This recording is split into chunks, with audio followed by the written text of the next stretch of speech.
C'est marrant, je lisais un article dans le Parisien ce matin, un article du 19 novembre. Écoutez bien.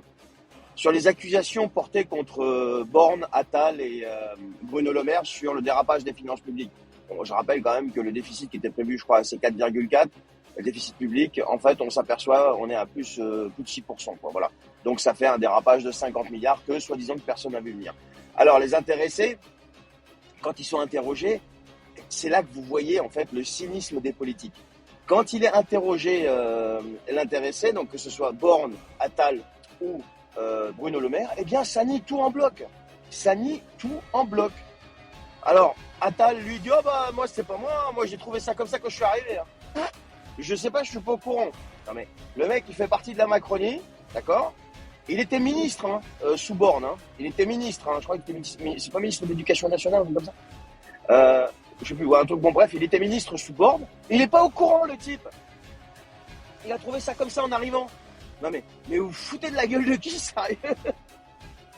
Attends, Elisabeth Borne. Ah bah Elisabeth Borne, elle a dit, ah bah non, ça c'est arrivé après moi, hein. Moi non, moi c'est arrivé après moi, ça allait quand j'étais là, hein. Bon, j'ai pas vu qu'il y avait un gros mur de 50 milliards qu'on allait se prendre en pleine poire. J'ai pondu 23-49-3, j'ai squeezé complètement l'activité parlementaire, donc la démocratie, tout ça, machin, parce qu'en fait, si tu t'étais occupé un petit peu plus, préoccupé un peu plus, je veux dire, du Parlement et de la démocratie, tu aurais peut-être eu des députés qui auraient rectifié tes conneries, quoi, tu vois. Et si c'est arrivé après toi, bah, c'est pas arrivé du jour au lendemain. C'est tes décisions qui ont induit aussi ce qui s'est passé après. Et alors, les gars, vous êtes pas prêts, là. Là, vous êtes pas prêts, c'est le maxi best-of. C'est Bruno Le Maire, alias Nono le dilaté. Alors lui, il est exceptionnel. Il t'explique quoi, lui? Lui, il t'explique que, il y a eu, des dérapages, mais c'est parce qu'il y a eu des situations exceptionnelles, tu comprends? Il y a eu des situations exceptionnelles.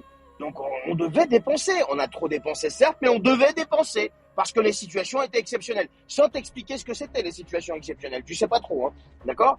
Et, mais en même temps, ce qu'il dit Bruno Le Maire, c'est que, enfin, ce qu'il oublie de dire, c'est qu'il a oublié de travailler aussi. En fait.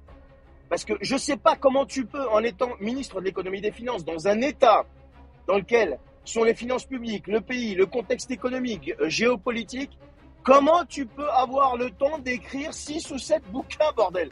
Mais comment c'est possible? Est-ce que quelqu'un peut me l'expliquer? Mais je sais pas, je comprends pas, quoi. Mais comment tu peux? Moi, juste à mon petit niveau, agent immobilier, enfin, j'ai 2-3 cordes à mon arc. Mes journées sont archi pleines. D'habitude, j'écrivais des petits articles sur mon site internet. J'ai même pas le temps.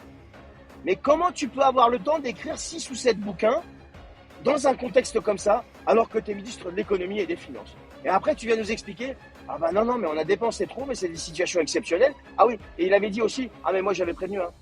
J'avais prévenu, mais ils n'en voulaient rien savoir, hein. Et bientôt, la vérité éclatera. Ah ouais? Bah quand? Quand la vérité va éclater? Parce que quand on vous interroge, vous nous sortez des conneries, mais qui sont plus grosses que vous. Non mais c'est un truc de fou. Jusqu'à quand on va continuer comme ça, en fait? Jusqu'à quand on va continuer comme ça? Parce que ça induit derrière les situations qu'on connaît actuellement. Les agriculteurs qui n'en peuvent plus, tous les secteurs d'activité qui n'en peuvent plus de 63 000 faillites d'entreprises. Ben pourquoi? Parce qu'en fait, si vous voulez, en créant des situations comme ça, ben, il faut qu'ils rattrapent, il faut qu'ils essayent de combler les trous. Ben, qu'est-ce qu'ils font?